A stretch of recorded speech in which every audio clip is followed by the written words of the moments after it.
mau dikoordinir ada semacam ini Pak, duduk bareng terus salah satu mempresentasikan modulnya, kemudian yang lain biar mencermati sekaligus sebagai bahan perbaikan yang sudah dimiliki. Mungkin dari Pak Pala, Pak Zainul atau Pak Sofa bisa mempromotori. Nah, sekarang ini mungkin juga ada yang mencoba atau mau rancang, mungkin bisa ditanyakan kalau ada kesulitan Pak Yuda, atau mungkin tidak mengalami kesulitan bahkan sudah jadi ya mungkin untuk satu kali pertemuan atau gimana, untuk bisa ditampilkan sehingga Pak Yuda bisa melihat langsung, mungkin modul ajar boleh, modul proyek boleh. Saya kira ini arena yang bagus untuk BMU ini untuk sharing tentang kesulitan-kesulitan yang muncul di sekolah kita. Saya kira itu yang perlu kita sampaikan, dan Pak Yuda mohon kesabarannya mendampingi teman ini, insya Allah sampai 3 tahun ini Pak ya. Ya Pak. Terima kasih. Oke, jadi anggap saja Pak Yuda ini teman-teman sebagai keluarga kita sendiri, sehingga memang kita kalau ada kesulitan ya ke Pak Yuda nanti untuk kesulitan tentang sekolah enggak ya kaitannya dengan peningkatan SDM, dengan kelengkapan dokumen. Karena saya yakin nanti ini tahun ajaran baru dokumen kelas 10 itu Pak ya, Pak Farhan ya. Tahun ajaran baru kan sudah kemarin ada kesulitan diperbaiki.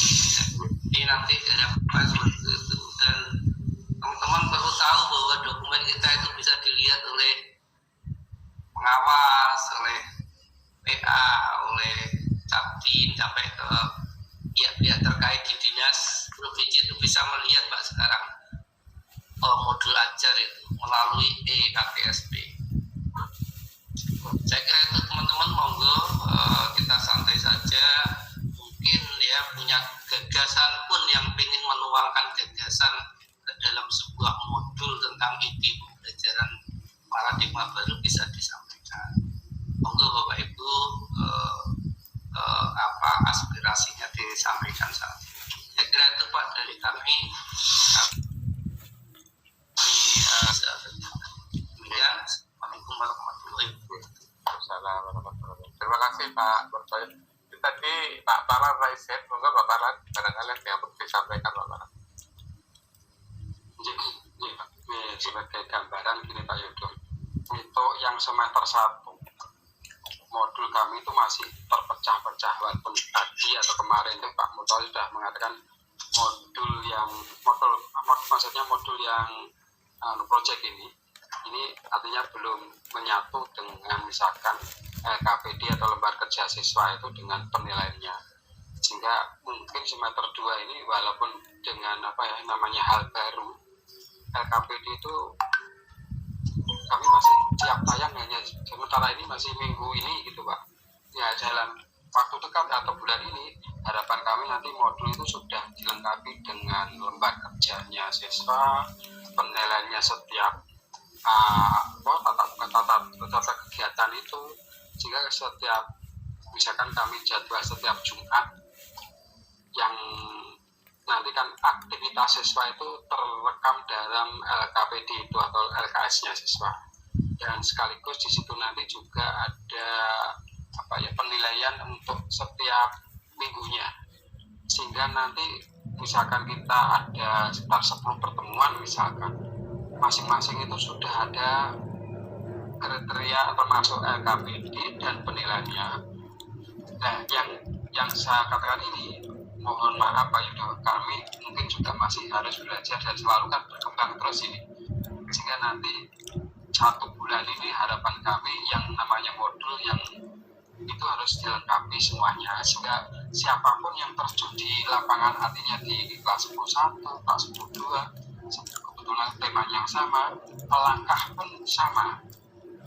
Nah, saya kemarin sudah membuat draft, namun kami akan membahas mulai Senin itu dengan teman-teman agar semakin sempurna, sehingga tidak hanya 1-2 orang yang membuat, namun setelah 1-2 jam kami buat, nanti akan saya bahas beberapa bapak ibu, sehingga semacam bisa study lah kalau untuk proyek ini nanti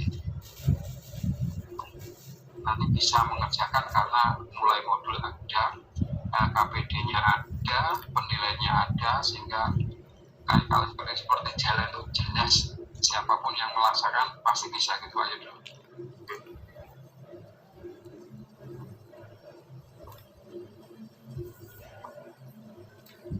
Konten balik Pak Barat Yang masih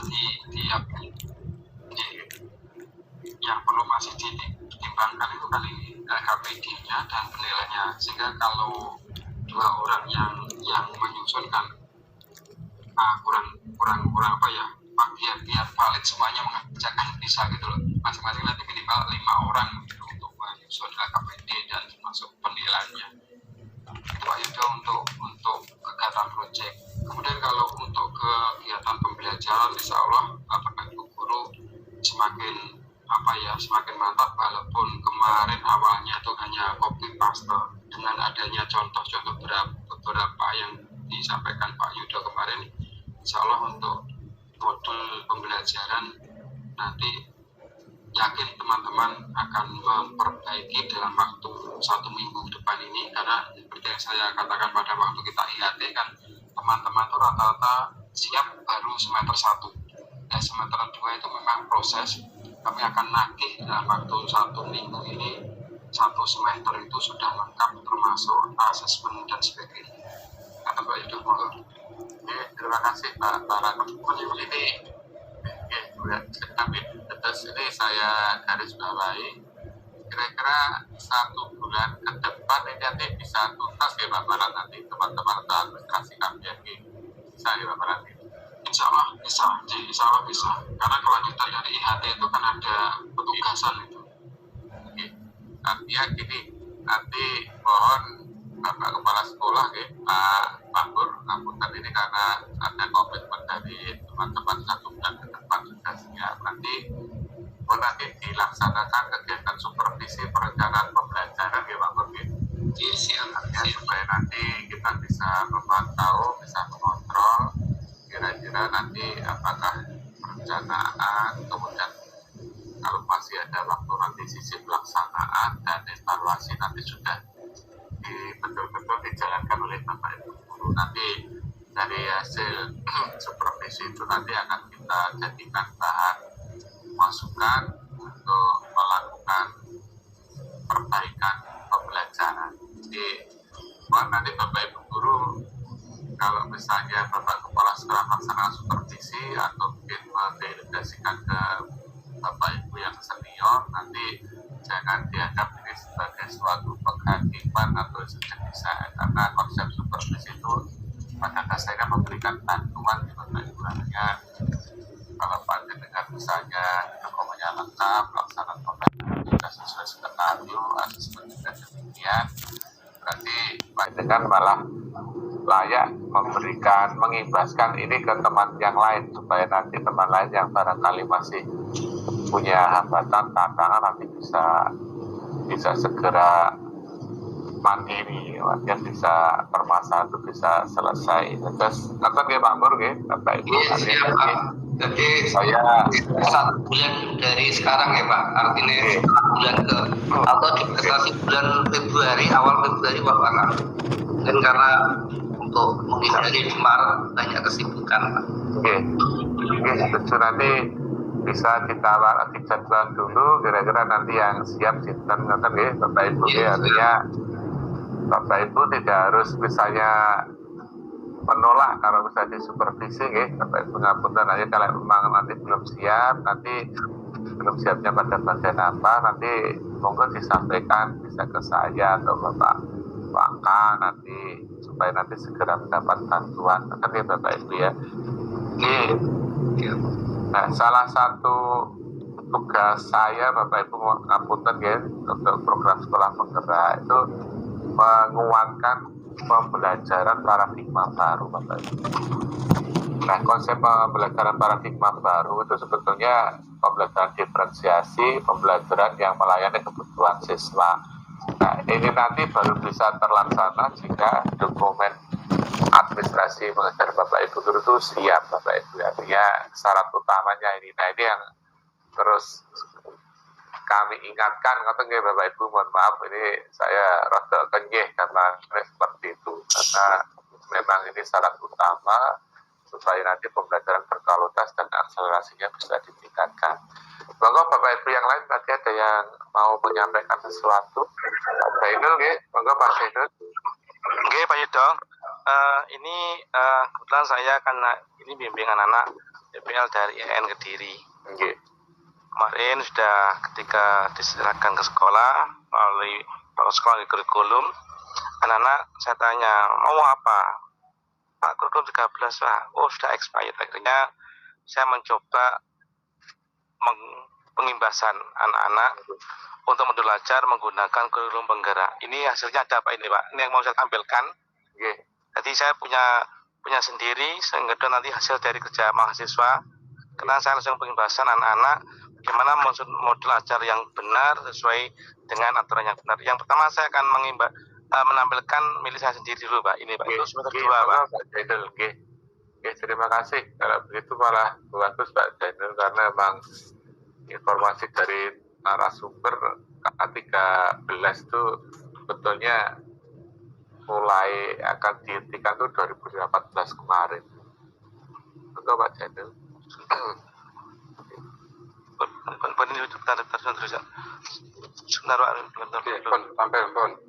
Sudah mulai Pak. Bukan ini jelas.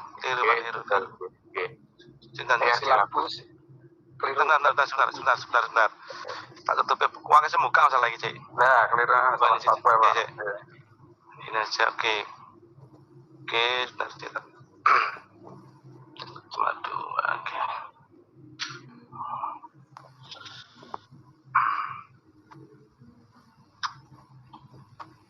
Ini Pak, ini modul ajar yang milik saya untuk semester 2. Itu tentang modul ajar, tentang bahasa Inggris, setelah saya mengajar bahasa Inggris, tentang teks eksposisi. Ini dari identitas umum Pak, jadi informasi umum, nama, sekolah, kemudian pelajaran, kemudian TP-nya, ada TP, itu ada fase, ada elemen, ada jam belajarnya. Jam belajarnya kita ambil dari belum Pak. C5, kemudian konsep utama, elemennya adalah menyimak dan berbicara, kemudian pengetahuannya ini nanti mohon masukan dari Pak Yudo, kemudian profil Pancasila, bertakwa pada Tuhan Yang Maha Esa, mandiri, bergotong royong, kreatif, sarana-prasarana, ini ada LCD, proyektor, kemudian ada komputer, dan sebagainya. Lingkungan belajar sesuaikan dengan kondisi sekolah, di mana apa yang kita miliki dari sarana prasarana itu. Kemudian targetnya adalah siswa reguler, jumlah besar didik 36. Kemudian ini modul ajar yang saya buat.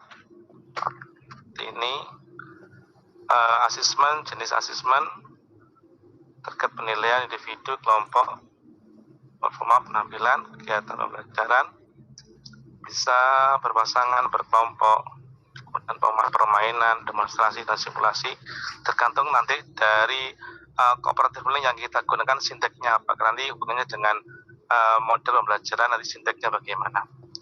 Karena di dalam kurikulum penggerak kita tidak menunjukkan secara spesifik tentang kooperatif learning-nya Pak, di kondisional. Materinya ini Saving the Planet,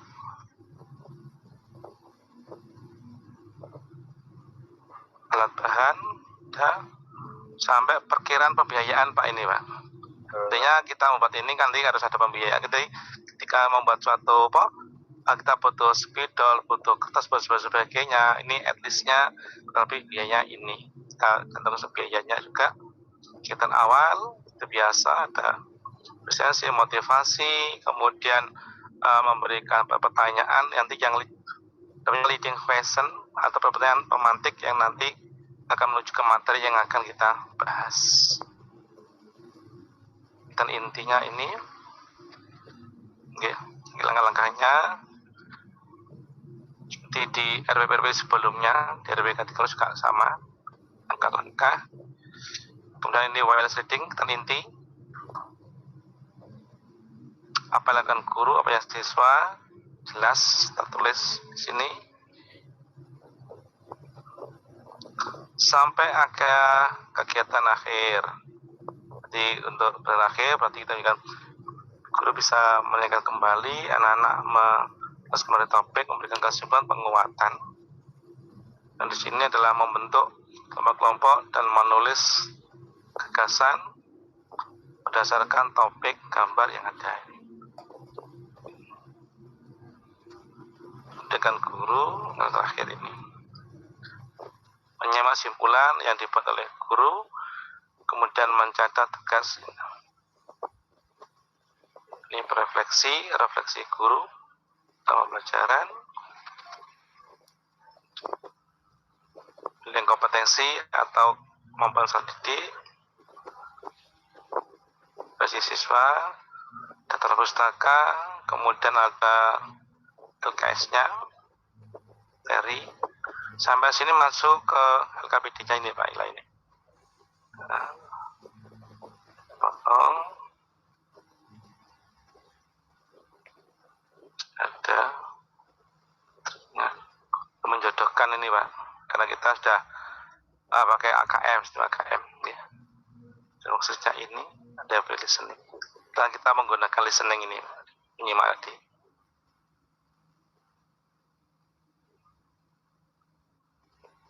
Oke, saya percepat aja. Ini asesmen formatifnya Pak, ini. Oke. Ini asesmen formatifnya.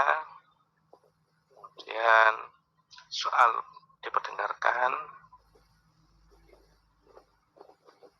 Ini KWD-nya anak. Di jawaban. Rubrik penilaiannya apa? Yang jelas.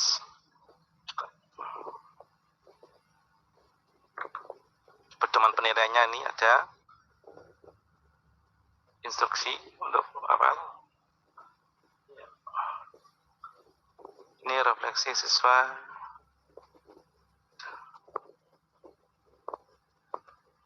Nih, nah dari sini Pak, kemarin saya minta mahasiswa itu untuk membuat. Ternyata mahasiswa itu lebih kreatif daripada saya. Ini saya tunjukkan Pak ini. Ini masih anak-anak yang kemarin tuh mahasiswa dari semester anak PPL. Bisa tuntas ya Pak Jenul dengan beri tugas untuk membuat modul nih anak-anak PPL. Bisa nih, ini contohnya ini Pak. Ini hasil kerja mahasiswa Pak ini Pak. Pak saya besar dulu nih.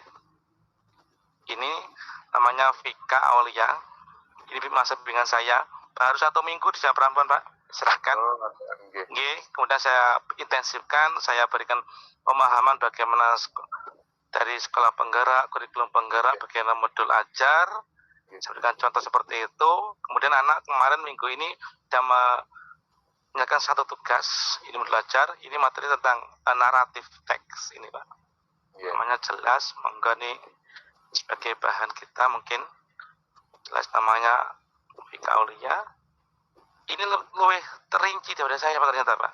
Oh, malah lebih bagus Pak ya.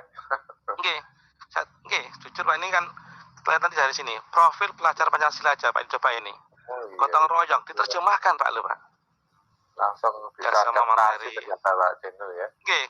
Kemudian mandiri melakukan proses ini Pak. Ini tadi saya kan cuma menyampaikan profil pelajar Pancasila, poin-poinnya aja itu. Anak-anak malah dijabarkan seperti ini Pak ini. Berarti literasi numerasinya bagus Pak ini anak-anak ini. Ini kemudian sasarannya juga jelas. Kemudian target besar tadi juga jelas. Metodenya kayak project learning and game. Komponen inti, TP-nya juga jelas, menjelaskan, menganalisis, juga pakai belum semuanya. C5, ngomong menyimpulkan pemahaman, terus pertanyaan pemantiknya sudah disiapkan juga ternyata Pak. Di Legrid. Pemantiknya, persiapan pembelajaran, guru menyusun LKPD-nya, guru menyusun ini. Coba kita lihat dulu Pak. Nah ini kegiatan pembelajaran pendahuluan. Ternyata lebih rinci mahasiswa daripada saya. Jujur itu Pak. Jaga kehadiran, presensi sampai ini kan jelas ini Pak. Sampai anak-anak bisa tujuan pembelajaran disampaikan melalui awal Pak. Ini nomor 5 ya Pak. Guru menyampaikan tujuan pembelajaran yang akan dicapai pada belajar. Ini kan harus Pak.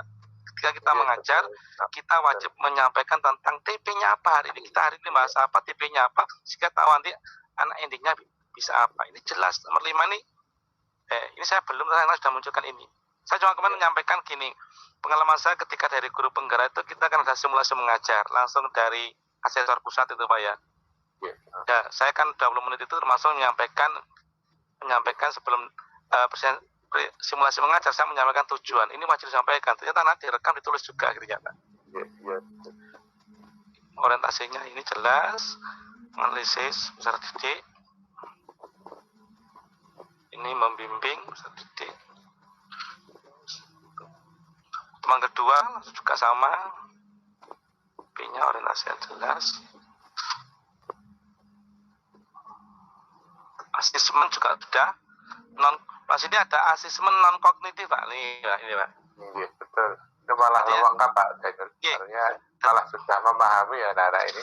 Saya cuma menyampaikan secara gini. Kalau kita mau, kan pernah saya juga ikut PSP dulu dari komite sekolah. Jadi di PSP itu kita harus tentang tahu kesehatan anak, kondisi anak, keluarga, sehingga background anak-anak kita rekam dalam asesmen non kognitif. Ternyata itu salah anak. Kita juga wajib menyampaikan, menyantum tentang asesmen kognitif untuk mengetahui kemampuan anak sebelum kita masuk pada pembelajaran. Ini malah kita langsung ada linknya yang bisa kita buka suatu waktu ini Pak. Iya betul. Malah bagus Pak kalau seperti ini. Asesmen formatifnya juga jelas, ada kuis, ada unjuk kerja, ada penilaian harian ini. Sumatifnya juga penilaian akhir semester. Luar biasa ini Pak. Kemudian pengayaan remedi, ini ada pengayaan remedi. Kemarin saya sampaikan, kalau yang menurut aja yang benar itu pasti nanti ada kisi-kisi, ada soal, ada kunci jawaban, pedoman penilaian sampai remedi wajib ada. Silakan didesain. Saya begitu aja. Ternyata anak sudah ada pengayaan remedial. Kan yakin kita semua anak bisa tuntas. Refleksi, bisa didik. Ini LK-nya lampiran, bahan guru. Ada glosariumnya juga ternyata Pak. Ini. Terus pustaka lengkap. Ini anak-anak kan ternyata itu lebih bagus daripada saya Pak. Ini aktiviti individual. Menarik ini tampilannya Pak. Kita lanjutkan aja Pak. Ini ada rubrik penilaiannya, analisisnya, menilai. Tidak rubrik aspek apa yang dinilai. Jelas, kemudian sampai learning ada satu apa masih yang link semua, kunci jawaban juga ada. Pak sampaikan semuanya ini Pak, kisi-kisi dulu ini Pak. Anak-anak malah buat kisi-kisi Pak. Bagus. Lagi bagus sekali ini akhirnya. Saya cuma menyampaikan, karena sudah langsung kreatif sendiri. Kemudian kisi juga 2 ada penilaiannya, kisi ketiga juga ada, lembar penilaian juga ada rubriknya. Ini pengajar. Ini hasil kerja mahasiswa saya kemarin ketika saya bimbing 1 minggu langsung dapat produk seperti ini Pak Yudo. Pengibasan dari kemarin yang saya sampaikan langsung saya ibaskan pada anak-anak. Saya kolaborasi ketika saya ikuti jadi PSP, juga kurikulum dari guru penggerak sama kemarin mengikuti IHT-nya saya kolaborasikan, akhirnya produknya seperti itu dari anak-anak. Luar biasa Pak Jenel ini. Nampaknya ini memang Kalau jadi guru saya yakin ini mesti anak-anak mesti pinter ini karena gurunya seperti itu. Iya, supaya 75% kalau persiapannya bagus seperti itu nanti saya yakin pelaksanaannya nanti juga bagus Pak ini karena ada korelasi itu Pak Denul ya antara persiapan dengan pelaksanaan. Oke, Itu pengibasan itu pengibasan IHAT kemarin dari jenengan Pak langsung saya sampaikan dan anak seperti dan lain ada 4 hari langsung dikirimkan ke WA saya ya tampilkan tadi. Dan ini memang insya Allah nanti Bapak Ibu guru yang lain juga seperti itu Pak Denul. Nanti untuk tahun kedua kemungkinan nanti diberi tugas untuk mengimbaskan ke sekolah lain yang sekolah penggerak nanti. Nah, salah satunya kira-kira nanti ya seperti dengan Pak Denul nanti minimal nanti bisa memberi contoh membuat TP, ATP sampai dengan modul ajar, modul proyek ini yang kegiatan pasti ini nanti dan insya Allah kalau sudah seperti itu nanti ya sudah benar ya sudah bagus Pak ini tinggal nanti pelaksanaan dan asesmen di kelas saja nanti itu mungkin lebih gampang kalau persiapannya bagus. Sebentar Pak Jenul untuk yang modul ajar jenengan tadi ada beberapa masukan ya Pak Jenul ya. Yang pertama untuk alokasi waktu Pak Jenul ini nanti mohon bisa Pak Jenengan tayangkan lagi Bapak Ibu ya, guru yang lain nanti ini juga sebagai bahan masukan ya. Tadi saya lihat hanya 2 JP ya, yang ditaruh di informasi umum di atas tadi Pak Jenul ya. Ada berapa lingkup materi untuk semester 2 ini Pak Jenul ya untuk bahasa Inggris? Bahasa Inggris itu ada 4 Pak, ada naratif, eksposisi, recon, sama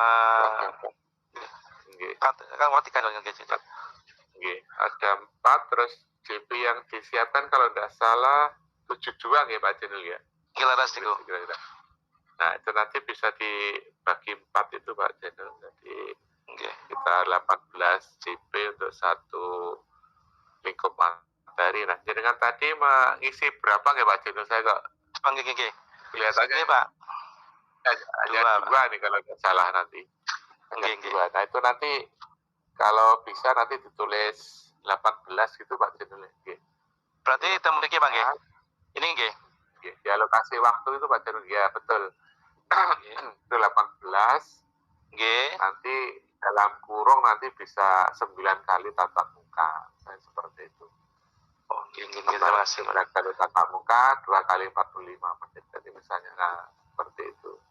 9 kali 2 kali 45 Pak nanti kira-kira 9 kali 2 kali 45 9 kali 2 kali 45 jadi artinya 9 kali pertemuan nanti. Dan nanti untuk skenario pembelajaran berarti juga harus dibagi dalam waktu 9 kali pertemuan Pak Jenul nanti.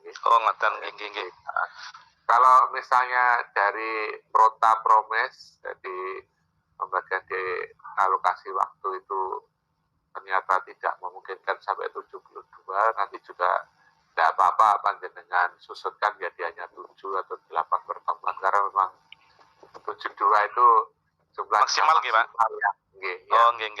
Seharusnya cuma kadang-kadang sekolah kan memiliki aktivitas yang kadang-kadang tidak bisa ditinggalkan sehingga menjadi minggu tidak efektif nanti seperti itu. Jadi nanti ada fleksibel saja tidak apa-apa Pak Jenul. Kemudian yang kedua untuk pengaturan kelompok Pak Jenul kita bisa menambah di modul ajar ini dengan pembelajaran diferensiasi Bapak Ibu. Nah jadi nanti gini untuk asesmen diagnosis awal nanti bisa panjenengan tulis di bagian awal sebelum pertemuan pertama. Artinya hanya penjelasan saja bahwa sebelum kegiatan pembelajaran semester 2 dilakukan, guru melakukan asesmen diagnostik kognitif misalnya berdasarkan kesiapan belajar siswa. Caranya bagaimana? Nanti bisa memberikan misalnya 5 sampai 10 soal nanti Bapak Ibu. Nah, 5 dari 10 soal atau 10 soal itu nanti bisa 5 soal di kelas, maksudnya di semester 2, nanti 2 soal di semester 1, atau bahkan di soal yang materi SMP nanti. Paling tidak nanti dari data itu panjenengan sudah bisa memetakan siapa yang cepat belajar, rata-rata dan lambat belajar. Nah, ini nanti akan menjadi bahan untuk pengelompokan Pak Jainul. Jadi pembelajaran diferensiasi nanti kelompoknya bisa panjenengan tentukan berdasarkan hasil asesmen diagnostik tadi. Nanti misalnya yang kelompok A, nanti kelompok yang cepat belajar, kelompok B yang rata-rata, yang kelompok C yang kelompok lambat belajar. Nah, di desain pembelajaran, di skenario pembelajaran nanti pada kegiatan inti, itu nanti konsep pembelajaran diferensiasi itu nanti bisa panjenengan tambahi penjelasan. Ketika misalnya skenario-nya nanti diskusi, itu nanti diferensiasi layanannya itu guru mendampingi kelompok C yang lambat belajar tadi, ini kira-kira hampir 80% waktu yang disediakan untuk kegiatan diskusi itu. Nah, sedangkan kelompok AB hanya sesekali waktu. Bahkan yang kelompok A karena cepat belajar, mandiri, itu nanti dia bisa menyelesaikan materi itu tanpa pendampingan intensif dari guru. Sehingga waktu kita sebagian besar nanti kita gunakan untuk mendampingi anak-anak yang lambat belajar ini. Jadi konsep diferensiasinya seperti itu. Kemudian berikutnya nanti ini juga materi untuk PMO berikutnya Bapak Ibu, nanti selain pembelajaran diferensiasi untuk menyiapkan modul ajar diferensiasi, nanti juga ada namanya pembelajaran sosial emosional Bapak Ibu ya. Jadi di PSE nanti ini sebetulnya bersama dengan ketika PPK dulu Bapak Ibu, cuma ini nanti diintegrasikan. Jadi hanya tambah-tambahan seperti ada, misalnya ada tanda kurung, misalnya guru memberikan empati, simpati, dan lain-lain, yang memberikan reward ke anak-anak yang misalnya bisa menjawab. Hanya seperti itu Pak Jainul, ini hanya sifatnya istilahnya apa ya, emosionalnya itu yang nanti diintegrasikan ke dalam modul ajar itu. Kemudian yang terakhir Pak Jainul dan Bapak Ibu yang lain, nanti ada baiknya nanti karena PSP ini konsepnya juga digitalisasi pembelajaran, nanti memanfaatkan aplikasi teknologi. Jadi misalnya Pak Jainul kalau bahasa Inggris, nanti anak-anak mendownload aplikasi di Android, di Play Store, nanti misalnya yang grammar, misalnya dia memanfaatkan aplikasi seperti itu supaya nanti ketika misalnya dia latihan ya belajar bahasa Inggris, nanti kalaupun nanti ada masalah, nanti tidak hanya guru yang menjadi bagian dari solusi, tapi belajar bisa juga memanfaatkan aplikasi karena dia literasi digitalnya juga bagus. Jadi kira-kira seperti itu ya Pak Jainul, nanti masukan dari saya. Nanti ini juga untuk Bapak Ibu guru yang lain ke depan nanti ya kira-kira kita kuatkan lagi untuk pembelajaran itu, pembelajaran diferensiasi, pembelajaran sosial emosional, dan pemanfaatan teknologi. Sementara itu di Pak Jainul ini ada teman-teman yang raise hand ini. Terima kasih Pak. Boleh tanya Pak? Oh, nggak. Untuk Pak. Jadi gini, nanti untuk tadi kan ada tiap-tiap kegiatan kita harus ada diferensiasi anak yang cepat belajar, sedang, dan lambat belajar. Nah, apakah nanti setiap kita ada materi diskusi harus dibentuk seperti itu, atau melihat situasi dari anak-anak? Kan tidak semua anak-anak akan lambat belajar ketika satu topik tertentu. Jadi untuk diferensiasi ini hanya ketika ada 3 kelompok tersebut di dalam kelas. Jadi ketika nanti anak ternyata itu bisa terserap dengan baik, berarti itu kan bisa diterapkan di dalam kelas. Bagaimana Pak Yudo? Iya betul. Jadi ini berdasarkan asesmen awal pembelajaran Pak Deno. Oh gitu, gigi. Memang. Tapi secara umum nanti Pak Jenderal punya data. Saya di kelas A ini yang cepat belajar ini, yang lambat belajar ini. Ini nanti yang menjadi istilahnya fokus pendampingan kita nih, Pak Daniel dan Bapak Ibu yang lain. Untuk literasi digital Pak sudah kami laksanakan Pak. Nanti kami menjelaskan masalah satu materi. Anak-anak saya suruh buka HP, tolong soalnya tentang naratif teks. Silakan mencari naratif teks, itu kan banyak. Kemudian saya suruh menganalisis itu per paragraf, kemudian saya suruh menyimpulkan tentang main centernya, apa yang ada dalam situ dikumpulkan. Kemudian untuk literasi sudah kami laksanakan karena plan di SMA akan tersedia untuk WiFi sehingga anak-anak tidak ada alasan tidak bisa menggunakan untuk Android-nya Pak. Sudah kemarin bahkan kelas 3 pun kemarin sudah saya laksanakan tentang literasi digitalisasi.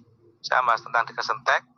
Anak sudah paham, tolong buka searching, decoding tentang mencari berbagai macam Dikasentek, kemudian silakan dianalisis tentang language feature-nya, struktur kalimatnya itu bagaimana, kemudian pada bab 1, 2, 3 sampai hasil bagaimana. Itu kemarin sudah kami laksanakan dalam rangka untuk pengembangan untuk literasi digitalisasi pada anak-anak, tidak hanya kelas 1, kelas 3 sudah kami coba untuk ke sana Pak Yudo.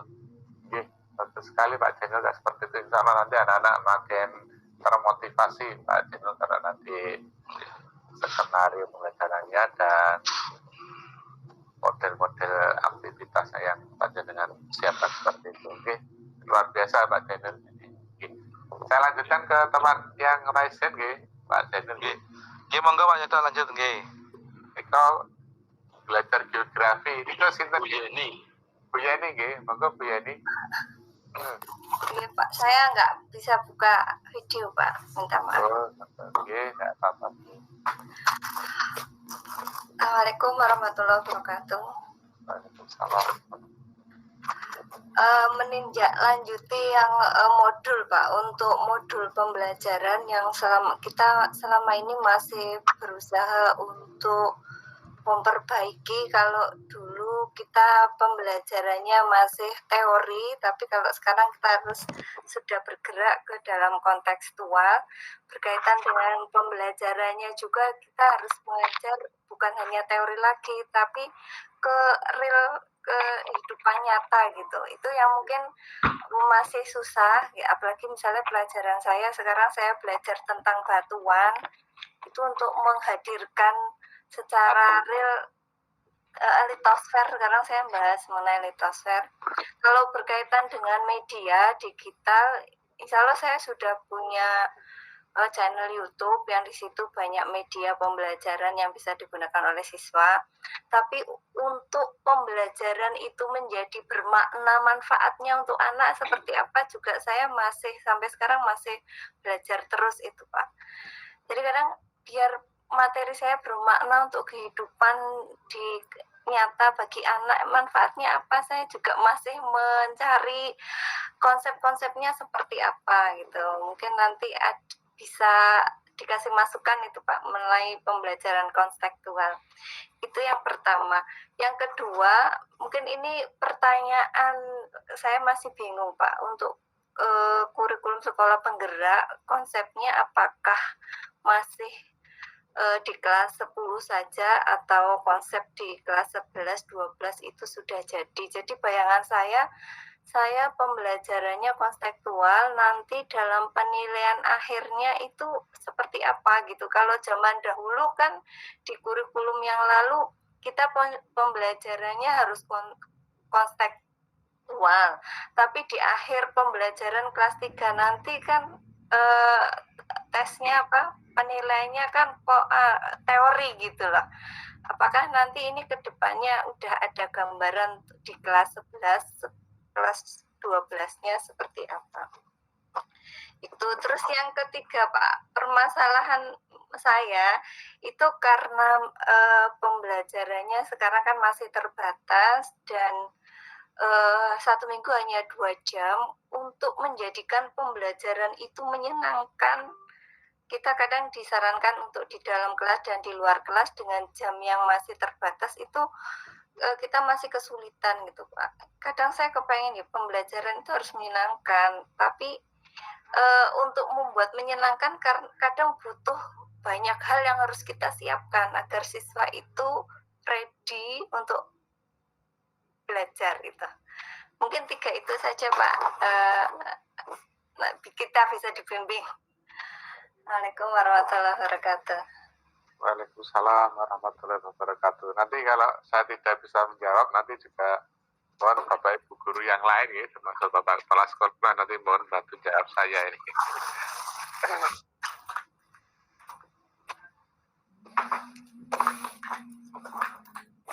Yang pertama tadi tentang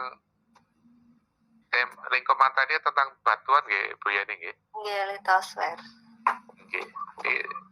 Kalau menurut saya untuk pembelajaran kontekstual itu banyak Bu ini ya. Misalnya kalau yang paling gampang mungkin di sekitar panjenengan ada, ini hanya contoh, ini gambaran saya, mudah-mudahan nanti panjenengan nanti bisa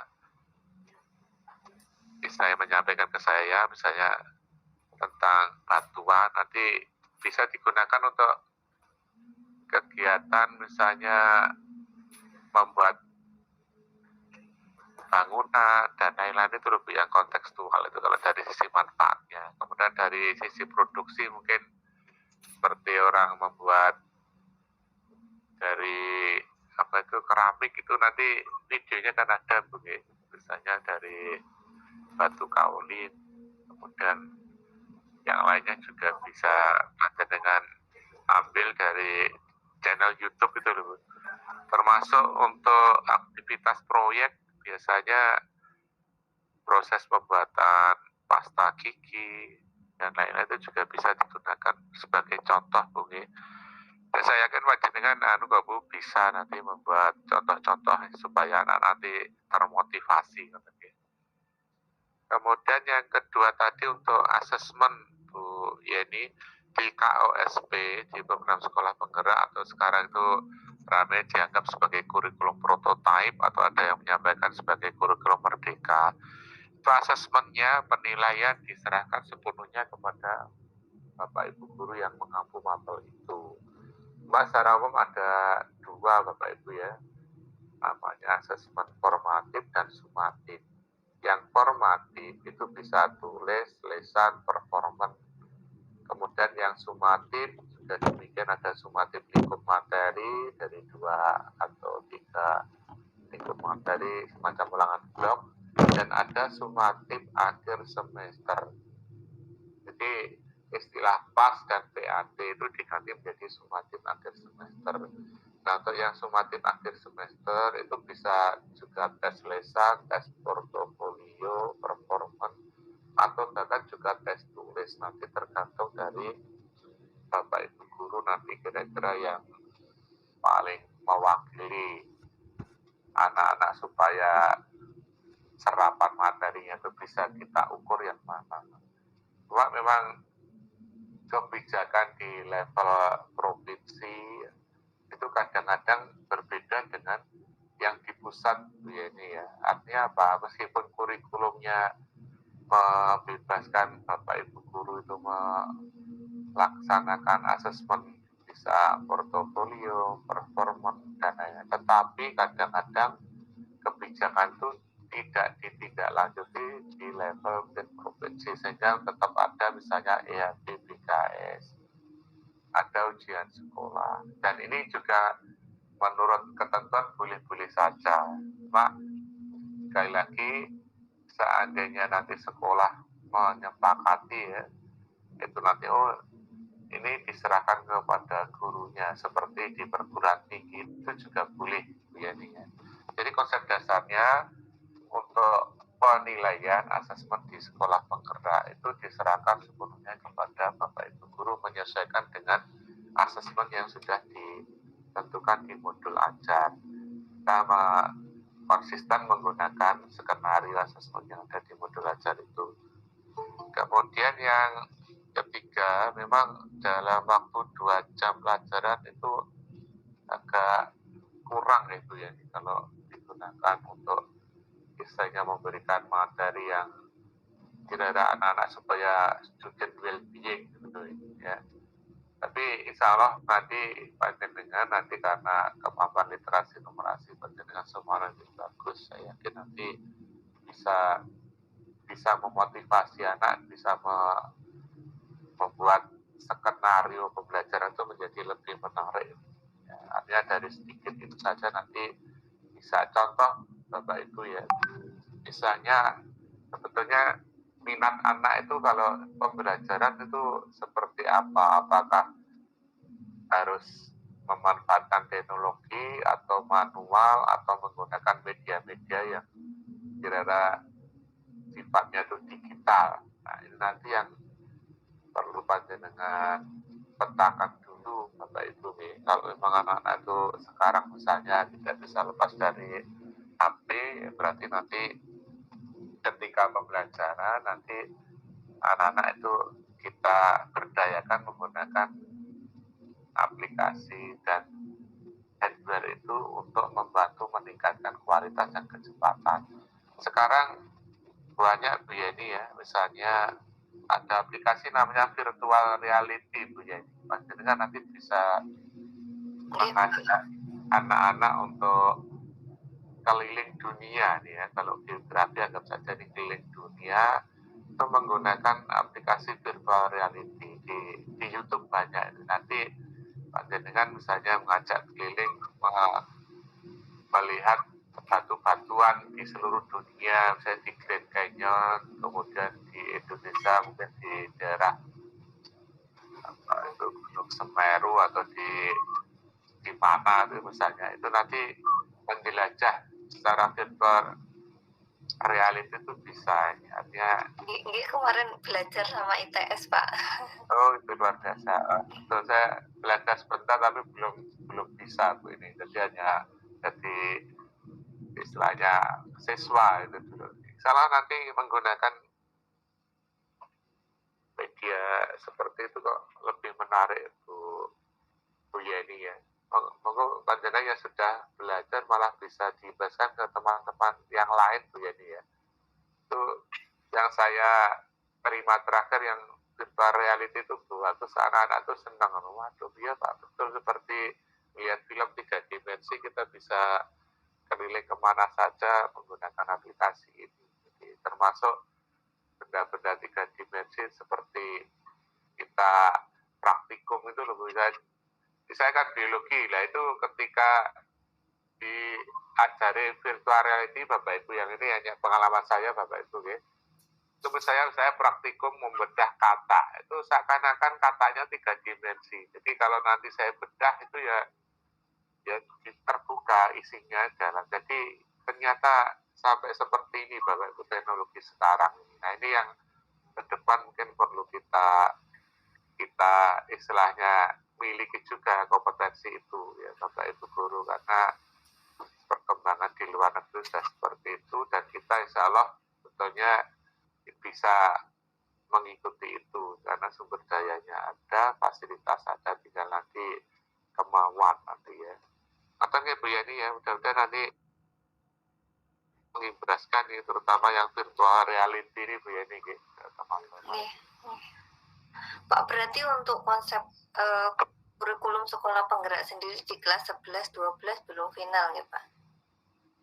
Belum Bu, jadi ini masih cuma capaian pembelajaran kan sudah ada Bu yang di kelas 11-12 draftnya. Oke, secara umum. Nanti tahun depan nanti sudah kelas 11, tahun depan nanti kelas 12. Saya kira-kira hampir sama Bu. Jadi intinya nanti sekitar 30% nanti materinya diambil digunakan untuk proyek gitu. Jadi termasuk jam pelajarannya nanti.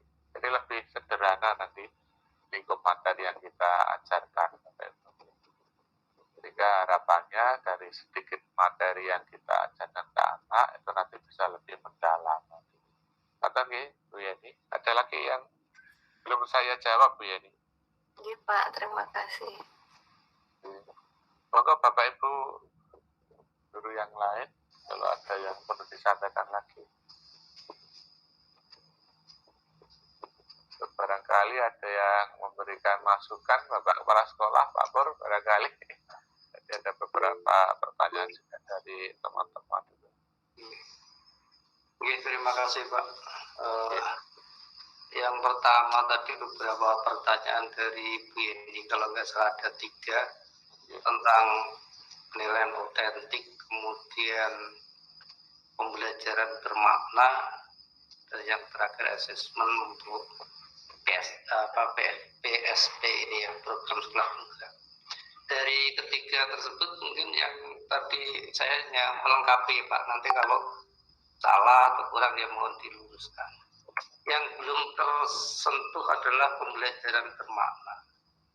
Jadi pembelajaran bermakna ini saya pernah buat artikel tentang pembelajaran bermakna dari literatur yang kami baca, kami peroleh itu ini harus konsep pembelajaran bermakna ini harus ada pada setiap guru sebenarnya.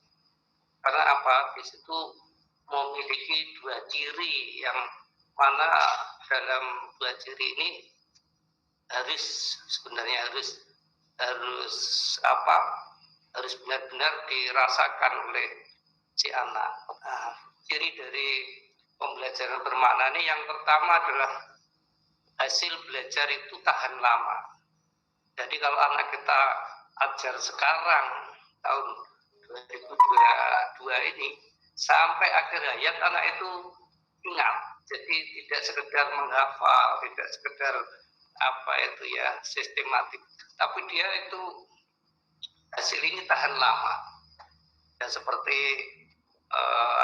pembelajaran yang tahan lama itu ingat terus pokoknya tentang misalnya anak kecil mungkin belajar 5 x 5 25 itu kan sampai akhir hayat kan tetap ingat terus. Itu ciri yang pertama, dan kita sebagai guru harus berupaya itu entah bagaimana kita menyentuh dari hati atau dari neuron kita yang paling dalam untuk sampai capaian bahwa belajar ini ilmu ini tidak akan hilang dan terpakai terus pada sekarang. Kemudian ciri yang kedua adalah hasil belajar ini dalam pembelajaran bermakna itu hasil belajarnya dapat digunakan untuk menyelesaikan masalah-masalah yang masalah-masalah yang sejenis atau dapat digunakan untuk menyelesaikan masalah-masalah yang keseharian dihadapi oleh anak dan nanti dalam perkembangannya menjadi dewasa. Jadi dapat kami simpulkan yang pertama dari pembelajaran bermakna ini dan harus kita upayakan Bapak Ibu semua itu adalah tahan lama. Jadi mulai kita berikan gak iso ping pisan ya 2 kali, gak iso 2 kali 3 kali, tapi dia akan ingat terus gitu. Terus yang kedua itu tahan lama, artinya bukan sekedar ingat tapi ilmu itu lama di pribadi si anak itu. Yang kedua adalah hasil pembelajaran bermakna ini bahwa ilmu yang mereka dapat itu dapat digunakan untuk menyelesaikan masalah sehari-hari. Jadi ini kan mungkin sudah terjun ke masyarakat, tapi ilmu itu dapat digunakan, diterapkan di situ. Inilah tugas kita sebenarnya. Bagaimana ilmu memasukkan ilmu itu untuk yang baru itu mengkait dengan ilmu yang lama. Jadi salah satu syaratnya pembelajaran bermakna ini guru harus mampu mengaitkan antara ilmu yang sudah ada dengan ilmu-ilmu yang baru begitu beruntun, sehingga kalau dia saling mengkait nanti nggak mudah lepas, jadi ingat terus dan disitulah nanti anak dapat dengan mudah menyelesaikan masalah-masalah yang mereka hadapi sehari-hari. Ini memang sederhana, tapi itu perlu diketahui oleh Bapak Ibu guru dan diupayakan semaksimal mungkin. Saya kira itu Pak Ibu tentang pembelajaran bermakna. Mungkin bisa ditambah atau dikurangi lah monggo. Enggak itu. Terima kasih Pak Berto. Saya malah terlupakan Pak tentang pembelajaran bermakna ini, padahal ini sangat penting ini. Jadi saya kadang-kadang lupa nih kalau sudah ngomong ini, padahal bagian yang penting ketika membuat skenario pembelajaran agar anak-anak itu selain kontekstual juga bermakna dalam kehidupan sehari-hari. Terima kasih Pak Pur, ini luar biasa masukannya dari Bapak-Bapak semua. Dan nanti Bapak Ibu Guru juga bisa menerapkan tentang pembelajaran bermakna itu dalam kegiatan di kelas. Maka masih ada waktu kira-kira 5 menit Bapak Ibu untuk kegiatan ini. Barangkali ada yang mau menyampaikan refleksi, umpan balik untuk Bapak Ibu.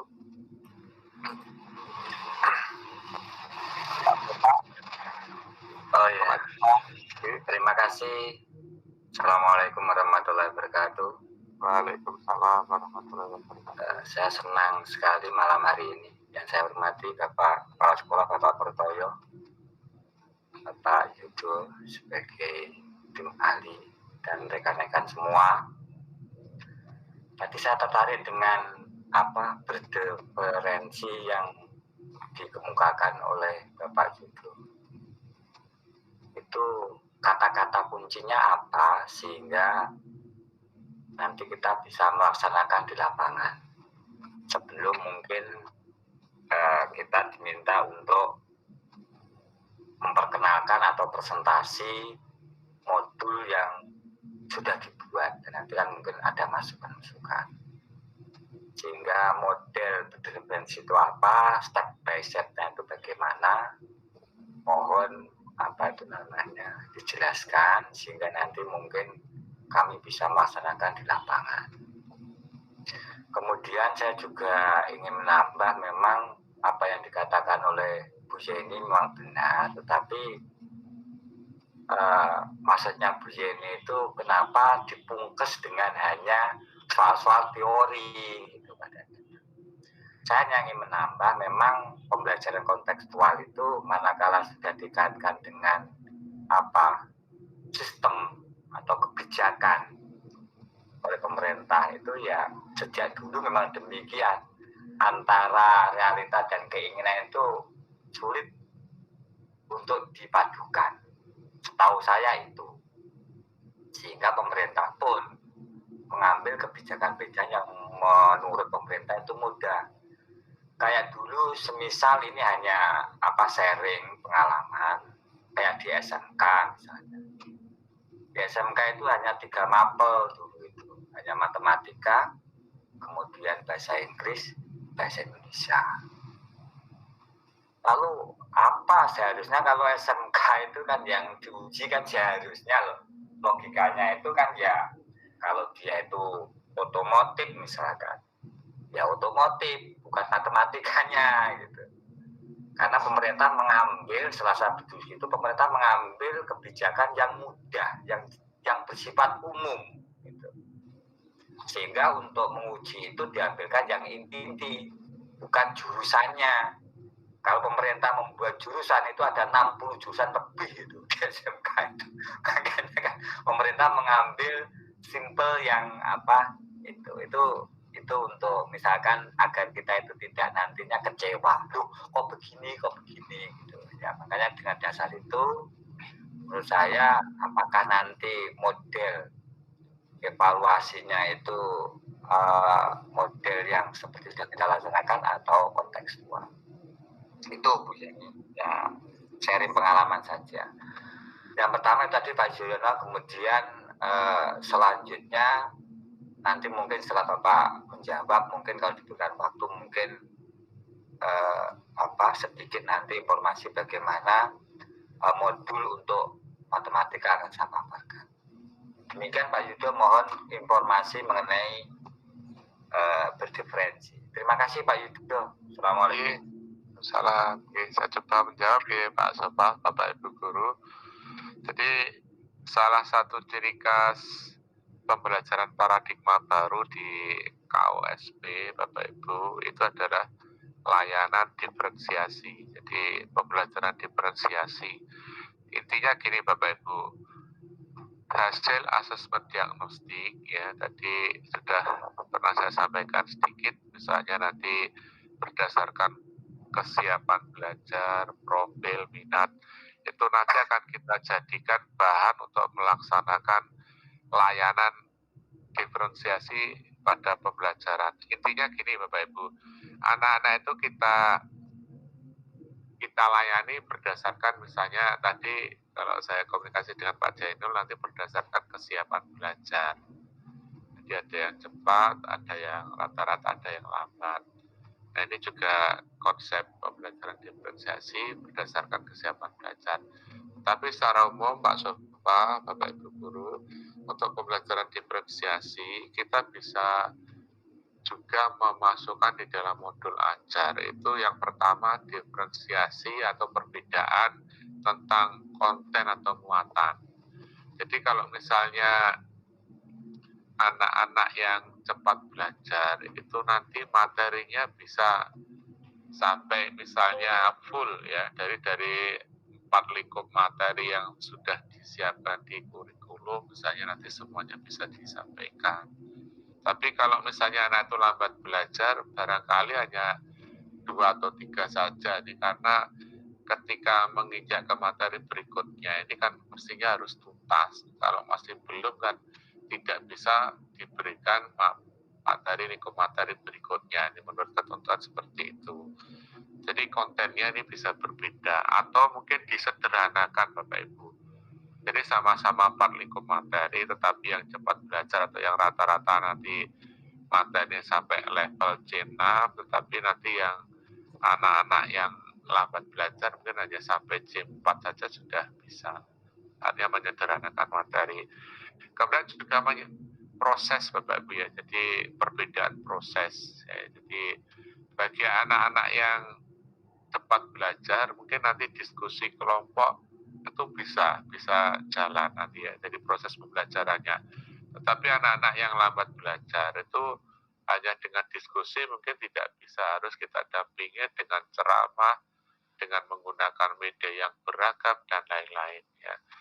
Terus ada lagi diferensiasi produk Bapak Ibu ya.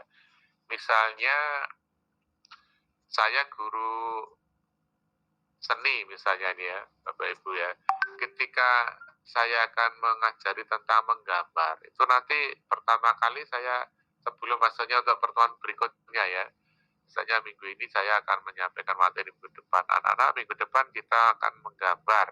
Nah kita memberikan layanan produk kepada anak-anak siapa yang akan menggambar binatang, siapa yang akan menggambar misalnya tanaman, atau siapa yang akan menggambar benda. Jadi nanti produk yang akan kita hasilkan itu kita sesuaikan dengan minat anak. Ini juga pembelajaran diferensiasi Bapak Ibu. Jadi kita tidak langsung anak-anak kita minggu depan akan latihan menggambar misalnya meja hanya satu topik saja, tidak memberi keleluasaan kepada anak. Ini hanya contoh ya. Kemudian yang terakhir nanti pembelajaran diferensiasi ini bisa kita siapkan itu perbedaan lingkungan Bapak Ibu ya. Jadi begini, dari hasil asesmen diagnostik itu kita bisa memetakan ini anak-anak yang berada di lingkungan dengan latar belakang pendidikan, tingkat ekonomi yang lebih tinggi itu kita kelompokkan Bapak Ibu dengan yang berbeda dengan anak-anak yang berlatar belakang dari pendidikan orang tua rendah, ekonomi rendah, dan sejenisnya. Itu artinya apa? Anak-anak yang sumber daya dan maksudnya sumber dayanya terbatas, itu nanti memerlukan pendampingan khusus dari pihak guru Bapak Ibu ya. Artinya tidak lepas begitu saja seperti anak-anak yang lingkungan belajarnya itu sudah baik karena ekonomi orang tuanya bagus, kemudian sumber daya yang lainnya, latar pendidikan orang tua juga bagus. Nah, anak-anak yang seperti ini saya yakin literasi digitalnya sudah jalan ini ya, umumnya secara asumsi kita seperti itu. Tapi dari yang sebaliknya nanti harus kita beri perhatian khusus Jadi konsep pembelajaran diferensiasi Pak Sofa itu bisa diferensiasi konten, proses, produk, atau lingkungan. Dan ini tidak harus semuanya diimplementasikan satu paket pembelajaran pada pertemuan itu Pak ya. Jadi misalnya kalau pertemuan minggu depan ini kita nanti diferensiasi produk yang dihasilkan dalam pembelajaran, ya itu saja nanti ya. Meskipun kadang-kadang kita juga bisa memberikan layanan pendampingan yang lebih ya, karena lingkungan anak-anak itu berbeda, jadi dikombinasi, misalnya anak-anak yang sumber dayanya terbatas, nanti kita bantu, kita beri fasilitas lain, misalnya kalau tidak punya HP, nanti sekolah punya tablet, nanti kita pinjami, dan jenisnya. Jadi sebetulnya kita memberikan layanan yang berbeda kepada anak Pak Sofa ya, untuk pembelajaran diferensiasi, agar capaian pembelajaran anak itu bisa sama. Jadi bersama-sama nanti bisa sukses semua. Jadi begitu Pak Sofa. Nah ini disiapkan dalam bentuk modul ajar diferensiasi, atau kalau di K13 itu namanya RPP diferensiasi. Nonton ya Pak Sofa, barangkali ada. Bentar Pak Yudo, mengenai diferensiasi. Misalnya saya guru matematika, saya memang guru matematika. Lalu produk yang saya hasilkan bukan matematika, misalkan karya seni. Bukan saya menyerobot karya guru seni, bukan. Ini ada Profesor Dr. Sony Pak. Beliau juga pakar. Bahkan saya katakan di SMA Prambon itu yang mampu mendesain siswa, kemudian menggerakkan siswa dan mengampilkan sebuah karya itu ya Bapak Sony ini, Bapak Sony Sumarsono, Profesor Dr. Sony. Ini orangnya memang luar biasa dan kemudian malam ini juga hadir. Yang ingin saya tanyakan Pak, saya guru matematika, kalau produk saya bukan matematika dan ini sudah hampir proses jadi yang saya produk itu karena saya tulisan anak tak suruh menulis Bapak, dan nantinya akan saya perpustakaan tak ISBSK, tak ISBSK. Apakah diperbolehkan hal ini? Artinya produk saya bukan produk matematika, tapi produk berupa cerpen, nanti kumpulan cerpen, kemudian yang puisi di kumpulan puisi, bahkan hasil seperti kan dengan katakan tadi, artinya dari diagnosis, asesmen diagnosis itu saya menemukan 2 anak itu ternyata sudah, kalau dibuat itu sudah novel 1 bisa. Makanya saya saja belum mampu itu. Siswa sudah mampu, padahal baru anak kelas, dengan 10, kelasnya baru ke 10. Nah ini kan sesuatu yang luar biasa. Cuma karena belum digali, nah ini kan sehingga terlewatkan. Makanya saya ingin menggali, apakah diperbolehkan guru mapel matematika kemudian produknya itu adalah produk berupa tulisan, misalkan cerpen dari karya anak-anak, kemudian istilahnya puisi-puisi yang kumpulan-kumpulan puisi. Demikian Pak Yudo, terima kasih atas masukannya. Sofa, dalam konteks pembelajaran nanti kita menyesuaikan dengan tujuan Pak Sofa ya. Jadi kalau di matematika, ini tujuan untuk buat novel atau puisi, itu kalau saya kira kok enggak ada, nanti itu tugas tambahan Pak Sofa, kira-kira menurut saya ini hanya nanti yang mengampu yang kira-kira paling pas nanti dengan kolaborasi dengan guru bahasa Indonesia atau mungkin bahasa Inggris. Sebentar Pak Yudo, kurikulum kita kan kurikulum ya, ini diskusi kita, masuk diskusi. Ya. Bukan ranah mapel lain tidak, tetapi kan dalam sekolah penggerak itu kan kita katanya suruh berkolaborasi. Mas, mungkin kata kalimat ini yang saya garis. Apapun, lalu anak-anak yang potensi ini mau saya kelola kan, menurut saya eman gitu loh. Kalau nggak dikelola, apalagi di SMA Prambon itu saya ingin memberdayakan apalagi siswa-siswa yang memang mempunyai karya-karya. Nanti kalau nggak kita kelola, siapa yang mengelola kan gitu. Itu yang pertama. Apalagi PSP ini kan kurikulum bergerak, artinya kita bisa berkolaborasi dengan guru fisika, kita bisa berkolaborasi dengan guru seni. Kalau bahasa Inggris saya agak repot karena komunikasinya beda, ya beda. Mungkin agak sedikit bahasa Jawa, ya. Mohon maaf Pak Jenu, karena memang saya sulit berkomunikasi. Ya, kalau mungkin bahasa Jawa masih bisa lah, masih bisa. Dengan kurikulum saya, apakah saya berimajinasi, kalau begitu karya tidak harus matematika, karena untuk mewujudkan karya matematika itu menurut saya itu memang agak ruwet gitu, agak ruwet. Kemudian juga fisika mungkin juga ruwet gitu.